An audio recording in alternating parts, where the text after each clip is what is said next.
Hello प्यारे विद्यार्थियों, good morning, नमस्कार, राधे राधे। आप सभी का फ्यूचर कोचिंग क्लासेस में एक बार पुनः स्वागत है। आज हम सीखने वाले हैं सहायक बही। हम लोग सीख रहे थे सहायक बही।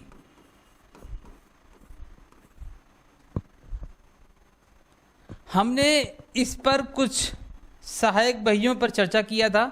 जैसे हमने देखा था आपका रोकड़ बही सबसे पहले हम लोगों ने देखा था, इस पर हमने चर्चा कर लिया है। हम लोगों ने खुदरा रोकड़ बही देखा था, इस पर भी हम लोग चर्चा कर चुके हैं और आपको समझ में भी आ चुका है। और हमने क्या देखा था, क्रय बही देखा था। ये तीन बहियों पर हम लोगों ने पिछले क्लास में चर्चा किया हुआ था। आज इसके अगले क्रम में जो नंबर है वो आज है विक्रय बही का, विक्रय बही। इसके बाद हम सीखेंगे ये जो क्रय बही है और विक्रय बही है, इन दोनों के वापसी को सीखेंगे। क्रय बही और विक्रय बही के वापसी को सीखेंगे कि इसमें किसको दिखाया जाता है। ठीक है। इसके बाद आपका बचेगा प्राप्य, प्राप्य विपत्र बही, और लास्ट आपका बच रहा है देय विपत्र।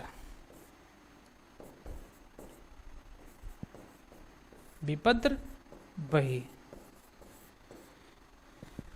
आज बाकी के तीन सब्सिडरी बुक पर हम चर्चा करने वाले हैं और वापसी का जो एक और दो सिस्टम है उसका भी हम पूरी तरीके से डिटेल देखेंगे। ठीक है, चलिए स्टार्ट करते हैं। आज का पहला आपका है विक्रय बही। विक्रय बही, इसको हम क्या बोलते हैं, सेल्स बुक बोला जाता है। Sales book. ठीक है, सेल्स बुक क्या होता है, इससे पहले हम सेल्स बुक के पहले हमने क्या देखा था, क्रय परचेज बुक देखा था। परचेज बुक में हमने दिखाया था कि व्यापारिक उद्देश्य के लिए जिसका क्रय किया गया है, जिस माल का क्रय किया गया है, उसको जिस बही में दिखाया जाता है उसे क्या कहते हैं, क्रय बही कहते हैं। सेम इसी का व्यापारिक उद्देश्य के लिए जिस माल का विक्रय किया जाता है उस बही को जिस बुक में दिखाया जाता है उसे क्या बोलते हैं, सेल्स बुक बोला जाता है। ठीक है, सेल्स बुक में किसको दिखाया जाता है, किसके उद्देश्य से, व्यापार के उद्देश्य के लिए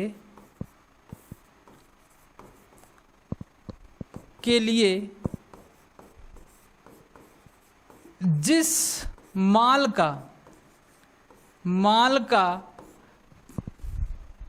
विक्रय किया जाता है, विक्रय किया जाता है, उसे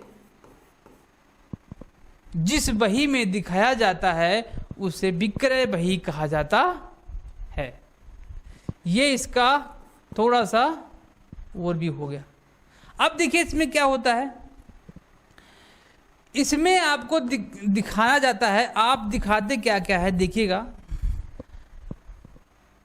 कौन से विक्रय को दिखाएंगे भाई, किसके लिए, व्यापार के उद्देश्य के लिए जिस माल का विक्रय होता है उसका विक्रय यहां पर दिखाया जाता है। लेकिन कौन सा विक्रय, केवल और केवल उधार विक्रय को यहां पर दिखाया जाएगा।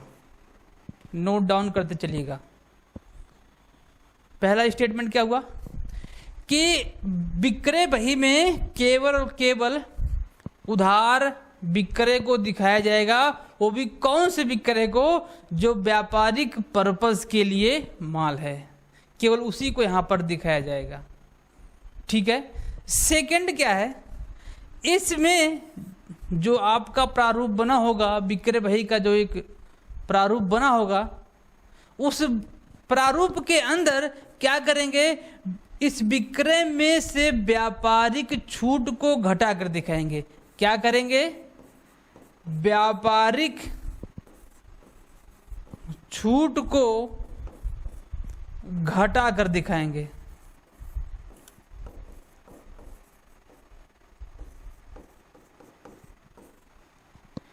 मतलब कि जितना भी सेल्स करते हुए जाएंगे, जितने डेटर्स आपके बनते जाएंगे, उसका सेपरेटली अलग अलग क्रम से 1 2 3 करते हुए उस बही में दिखाएंगे, और उसी विक्रय में से व्यापारिक छूट को भी घटाते हुए चलेंगे। ठीक है, व्यापारिक छूट को भी वहीं से घटाते हुए चलेंगे। सेकंड, थर्ड देखिए क्या कह रहा है। थर्ड कह रहा है यदि इसमें विक्रय कर है, विक्रय कर दिया गया है, तो उसको विक्रय कर को विक्रय में जोड़ कर दिखाते हैं, विक्रय में जोड़ कर दिखाते हैं।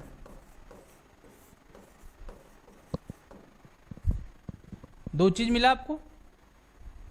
पहला क्या मिला, व्यापारिक छूट को उसमें घटा देंगे। दूसरा आपको क्या मिल रहा है कि अगर विक्रय कर दिया गया है, सेल टैक्स दिया गया है, तो सेल टैक्स को क्या करेंगे, विक्रय में ऐड करते हुए चलेंगे। एक और इसमें फैक्ट बन सकता है, चौथा पॉइंट देखिएगा क्या बन सकता है। यदि व्यापारिक छूट और सेल टैक्स दोनों साथ में दिया गया है, तब क्या करेंगे। तो कंफ्यूजन का फैक्टर यह है कि हम किसको पहले कैलकुलेट करें, पहले सेल टैक्स को निकालें या फिर ट्रेड डिस्काउंट को निकालें। चलिए देखते हैं पहले यदि दोनों साथ में दिया गया है। क्या दिया गया है भाई, यदि व्यापारिक छूट और विक्रय कर साथ में हैं, क्या है, साथ साथ हैं, तो सबसे पहले आप क्या करेंगे, व्यापारिक छूट को निकाल के घटाकर इसके बाद सेल टैक्स निकालेंगे। तो पहले ट्रेड डिस्काउंट मतलब टीडी को घटा देंगे, घटाकर इसके बाद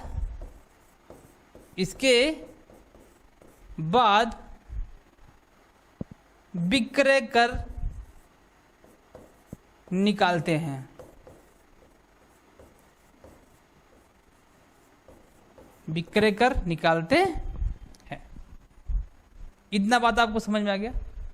ये क्या है, आपका विक्रय बही बनाने का थोड़ा सा नियम है कि कैसे विक्रय बही को बनाएंगे। सबसे पहले क्या करेंगे, जितने भी हमारे उधार विक्रय हुए होंगे, और कौन सा विक्रय, व्यापारिक पर्पस के लिए जिस माल को प्रयोग किया जा रहा है उसका विक्रय, ना कि कोई संपत्ति का विक्रय, ना कि कोई और किसी और चीज का विक्रय, केवल माल का विक्रय। और वह कौन सा माल, जो माल का क्या करेंगे आप बिजनेस कर रहे हैं। ठीक है, उसको लिख देंगे उधार, वो भी कौन सा माल, उधार विक्रय जो किया गया उसको लिखेंगे। इसके बाद क्या करेंगे, इसमें से व्यापारिक छूट को घटाते हुए चलेंगे। व्यापारिक छूट घटाने के बाद क्या निकालेंगे, विक्रय कर निकालेंगे। और विक्रय कर यदि निकाल के दिया गया है तो उसमें जोड़ देंगे, लेकिन यदि परसेंटेज दिया गया है तो क्या करेंगे, घटाकर जो वैल्यू आई है उस पर आप कैलकुलेट करके देन सेल्स में उसको जोड़ देंगे। क्या बन जाएगा आपका वो, इसके बाद टोटल विक्रय आ जाएगा। यदि क्या कह रहा है, यदि विक्रय के साथ व्यापारिक छूट भी दिया गया है और सेल टैक्स भी दिया गया है, तो सबसे पहले क्या निकालेंगे? तो सबसे पहले आप व्यापारिक छूट निकालोगे, इसके बाद क्या करोगे? आप सेल टैक्स निकालोगे। ये इसका कंसेप्ट है, ठीक है। ये क्या था? आपका विक्रय बही था। फॉर्मेट में आपको नहीं बताने वाला हूं, क्यों? क्योंकि आपके पेपर में फॉर्मेट नहीं पूछने वाला है, ठीक है। आपको पेपर में फॉर्मेट नहीं करवाएगा, पेपर में डायरेक्टली यहीं से ऐसे ही क्वेश्चन पूछ लेगा जो आपको यहां से मिल जाएगा, ठीक है। फॉर्मेट ये हम पूरा सवाल नहीं लगाने वाले हैं। आपको पता है कि आपके पेपर में पूरा सवाल नहीं पूछेगा, केवल और केवल कैलकुलेशन पूछेगा, और जो ये स्टेटमेंट है ना, यहां से क्वेश्चन पूछेंगे।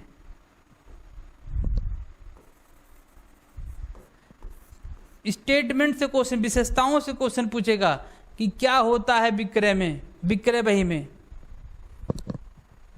ठीक है। तो ये क्या था? आपका विक्रय बही था। चलिए अब वापसी पे चलते हैं। किस पे चलेंगे? हम वापसी पे चलेंगे। वापसी को दो कैटेगरी हम डिवाइड कर सकते हैं। एक आपका क्रय वापसी और दूसरा विक्रय वापसी।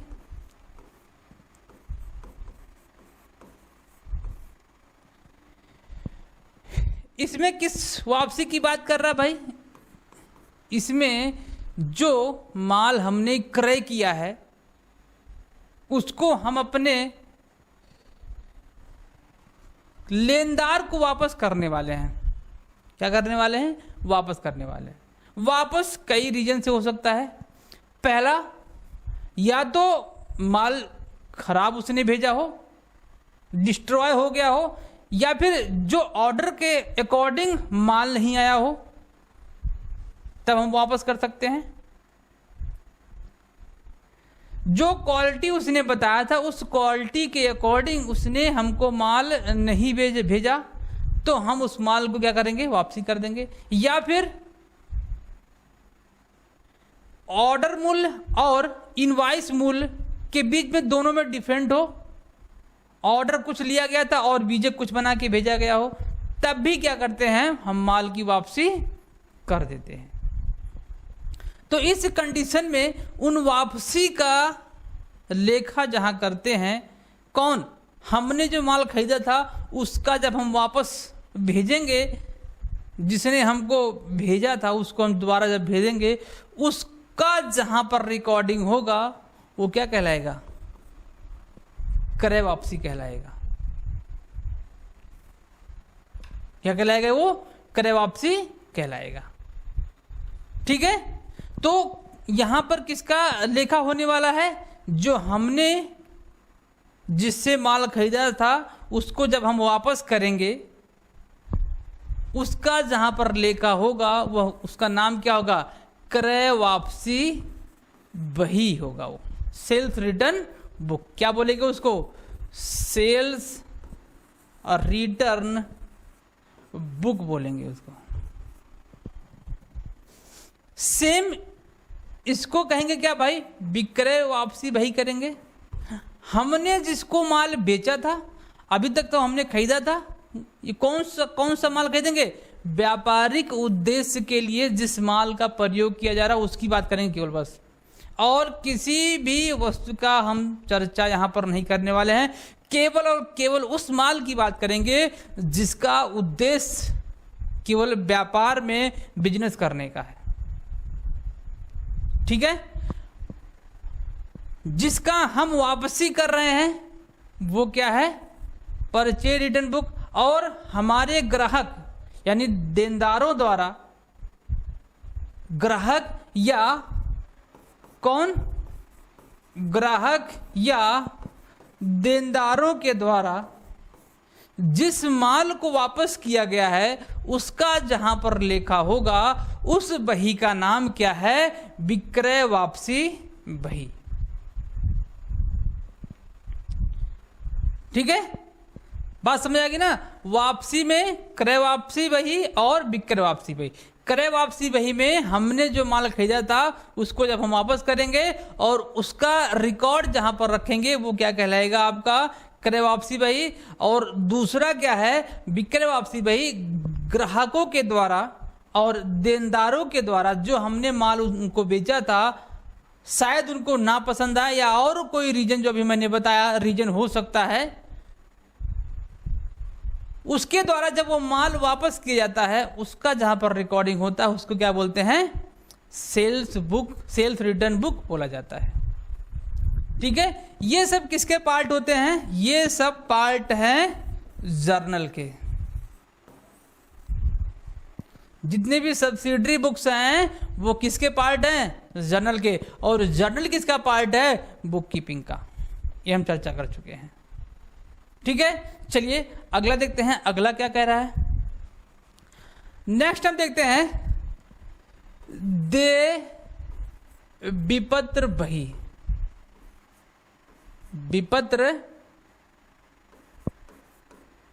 बही इसे क्या बोलते हैं, बिल्स पेबल।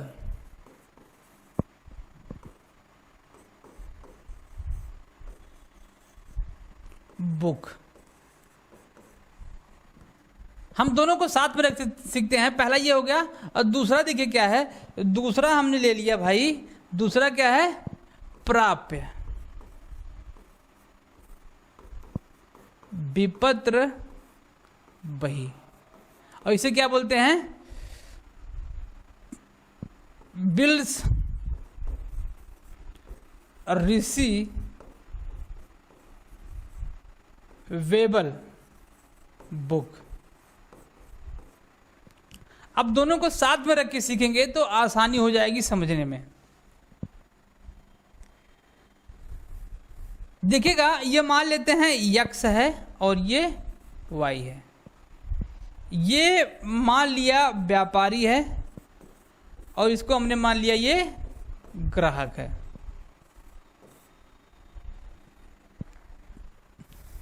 ठीक है, बात समझ में आ गई ना।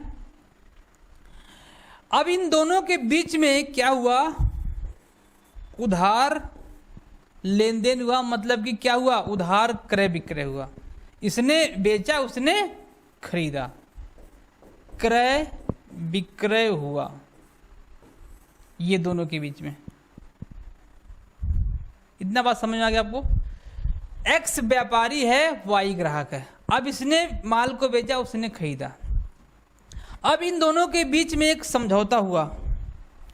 क्या हुआ, समझौता हुआ।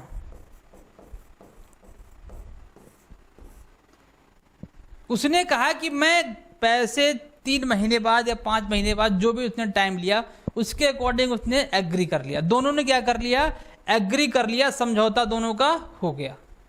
अब उसने क्या किया, एक बिल लिखा। दोनों ने आपस में एक क्या किया, बिल लिखा, या विपत्र, बिन में विपत्र लिखा, या क्या हुंडी लिखा। हुंडी जानते ना, हुंडी, बिन में विपत्र और कोई ड्राफ्ट। तीनों किस कैटेगरी में आएंगे, इसी कैटेगरी में आएंगे। इन्होंने एक विपत्र लिखा कि वाई हमको 3 महीने बाद भुगतान करेंगे। क्या करेंगे, भुगतान करेंगे। दोनों का समझौता हो गया। अब ये बिल, जो ये विपत्र दोनों के बीच में तैयार हुआ है, ये विपत्र जो दोनों के बीच में तैयार हुआ है, यह विपत्र एक्स के लिए क्या कहलाएगा, प्राप्य विपत्र कहलाएगा। और वाई के लिए क्या कहलाएगा, देय विपत्र कहलाएगा। मतलब कि व्यापारी के लिए वह पत्र प्राप्य विपत्र कहलाएगा और वह दूसरा ग्राहक के लिए क्या कहलाएगा, देय विपत्र कहलाएगा। ये देखो, ये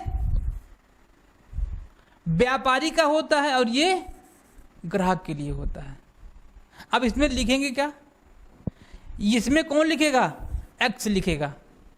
जितना विपत्र उसको प्राप्त होगा, जितना हुंडी उसको प्राप्त होगा, जितना ड्राफ्ट उसको प्राप्त होगा, किससे, देनदारों से, ग्राहकों से। इतना ध्यान रखिएगा, किससे, देनदारों से, ग्राहकों से। जितना भी उसको विपत्र, हुंडी, ड्राफ्ट प्राप्त होगा, उन सब को जहां पर व्यापारी ने इकट्ठा करके लिखा होगा, उस बही को क्या नाम देंगे हम? उस बही को प्राप्य विपत्र के नाम से जानेंगे। बात समझ में आ गई? दूसरा देखते हैं, ये व्यापारी के लिए भी होता है। व्यापारी ने क्या किया है? जो उधार माल क्रय किया है, क्या किया है? उधार माल क्रय किया है, उसको भी तो पेमेंट करना है। पेमेंट करना ना, बिल्कुल उसको भी पेमेंट करना ना। जो उसको उसके लेनदार के थ्रू विपत्र, हुंडी या ड्राफ्ट मिला होगा, वो कहां लिखा जाएगा? देय विपत्र में। मतलब कि ये कब एराइज होगा? देखिएगा, जो आपका देय विपत्र होगा, ये जब व्यापार के द्वारा क्रय किया जाएगा तब देय विपत्र बनेगा। और जब क्या होगा? ये विक्रय किया जाएगा यहां पर, तब क्या बनेगा? प्राप्य विपत्र बनेगा। बात समझ आएगी ना? देखिए एक बार फिर से देखिएगा, देय विपत्र में व्यापारी ने जितना भी माल उधार क्रय किया है, उससे संबंधित जितने भी उसको विपत्र प्राप्त होंगे, हुंडियां प्राप्त होंगी या फिर कोई ड्राफ्ट प्राप्त होगा, उसका वह जहां पर लेखा करेगा, उसको देय विपत्र में दिखाएंगे। ठीक है? और व्यापारी के द्वारा जितना उधार विक्रय किया गया है, उससे संबंधित जितने भी ड्राफ्ट, हुंडियां और विपत्र होंगे, उसका लेखा जहां पर होगा वो क्या कहलाएगा? प्राप्य विपत्र में। देखिएगा, ये किस कैटेगरी में आता है? ये संपत्ति की कैटेगरी में आता है। और ये किस कैटेगरी में आता है भाई? लायबिलिटीज के कैटेगरी में आता है।